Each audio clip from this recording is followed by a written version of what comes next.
Hi hello అందరికీ నమస్తే అండి. ఈ వీడియో ద్వారా నేను ఒక డిష్ని మీకు పరిచయం చేయబోతున్నాను.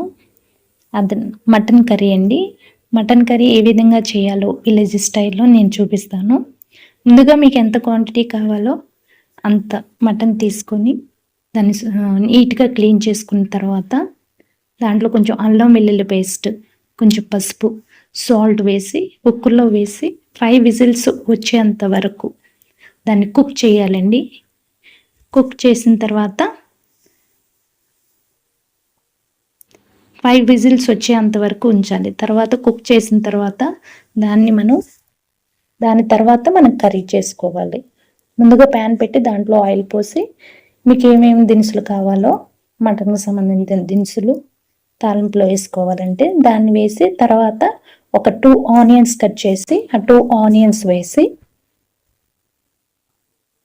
2 ఆనియన్స్ వేయించిన తర్వాత కొంచెం చిల్లీ,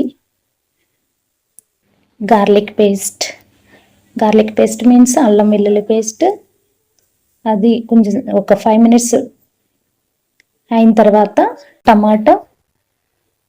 టమాటో వేయాలండి. టమాటో వేసిన తర్వాత మనం ప్రెషర్ కుక్కర్లో ఏదైతే ఉడికించామో ఆ మటన్ వేయాలి. ఆ మటన్ వేసిన తర్వాత ఒక 5 మినిట్స్ మనం కుక్ చేయాలి. ఒక 5 మినిట్స్ మనం కుక్ చేయాలండి. 5 మినిట్స్ కుక్ చేసిన తర్వాత మూత పెట్టి 5 మినిట్స్ మనం కుక్ చేయాలి. 5 మినిట్స్ కుక్ చేసిన తర్వాత దాంట్లో కొంచెం సాల్ట్,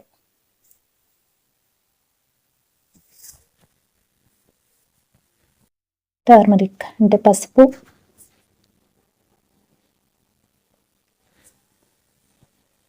నెక్స్ట్ చిల్లీ పౌడర్,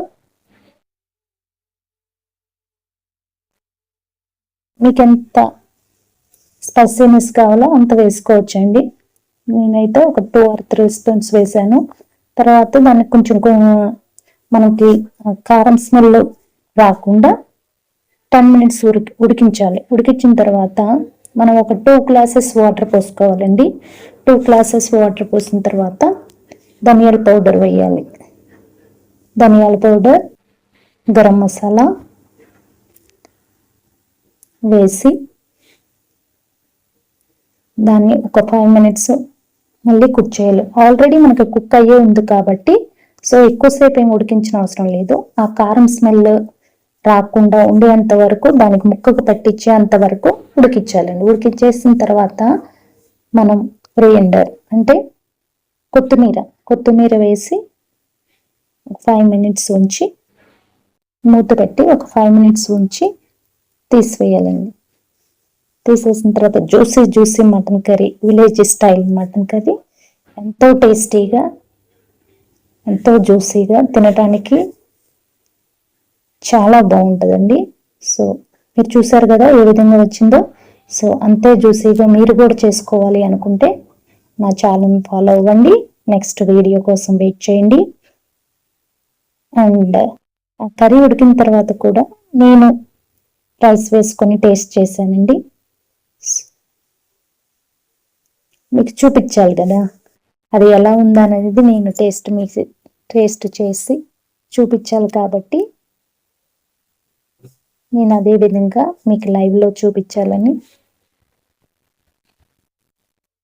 తినటం జరిగిందండి. సో కర్రీ చాలా బాగుంది.